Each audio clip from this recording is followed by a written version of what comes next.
নেপাল এখন অস্থির। রাস্তায় নেমেছে হাজার হাজার ছাত্র যুবক। সোশ্যাল মিডিয়া নিষিদ্ধ করার সিদ্ধান্ত এক অভূতপূর্ব ছাত্র আন্দোলনের রূপ নিয়েছে। এই আন্দোলন শুধু একটা অ্যাপ বা ওয়েবসাইটের জন্য নয়, এটা ছিল দুর্নীতি, বেকারত্ব আর রাজনৈতিক অব্যবস্থার বিরুদ্ধে তরুণ প্রজন্মের জাগরণ।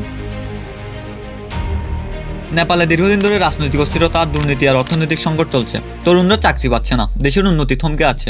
এর মধ্যে সরকার হঠাৎ ঘোষণা করে 26টি সোশ্যাল মিডিয়া প্ল্যাটফর্ম নিষিদ্ধ করা হচ্ছে। এর মধ্যে ছিল Facebook, Instagram, WhatsApp, YouTube, Twitter ইত্যাদি। সরকারের দাবি ছিল ভুয়া তথ্য রোধ করতেই এই সিদ্ধান্ত নেওয়া হয়েছে।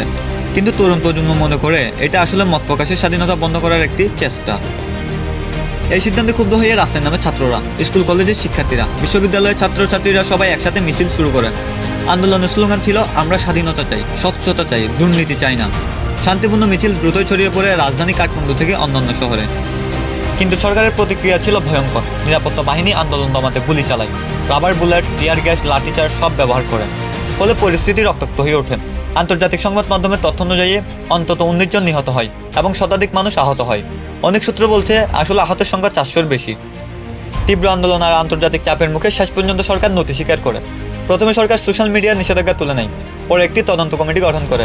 নিহতর পরিবারের জন্য ক্ষতিপূরণ আর আহতদের জন্য চিকিৎসার ঘোষণা দেয়। স্বরাষ্ট্রমন্ত্রী পদত্যাগ করতে বাধ্য হন, এমনকি শেষ পর্যন্ত প্রধানমন্ত্রী কেপি শর্মা ওলি পদত্যাগ করেন। এই আন্দোলন শুধু একটা সোশ্যাল মিডিয়া নিষেধাজ্ঞার বিরুদ্ধে ছিল না, এটা ছিল প্রজন্মের প্রতিবাদ, যারা দুর্নীতিমুক্ত, স্বাধীন ও স্বচ্ছ নেপাল গড়তে চায়। বিশ্লেষকরা বলছেন এটি নেপালের রাজনৈতিক ইতিহাসের এক বড় টার্নিং পয়েন্ট। নেপালের এই ছাত্র আন্দোলন আমাদের একটা শিক্ষা দেয়, যখন তরুণ প্রজন্ম জেগে ওঠে তখন কোনো ক্ষমতাই দীর্ঘদিন টিকে থাকতে পারে না। প্রশ্ন হচ্ছে, এই আন্দোলনের পর নেপালের রাজনীতিতে কি সত্যিই পরিবর্তন আসবে, নাকি পুরনো সমস্যা আবার ফিরে আসবে?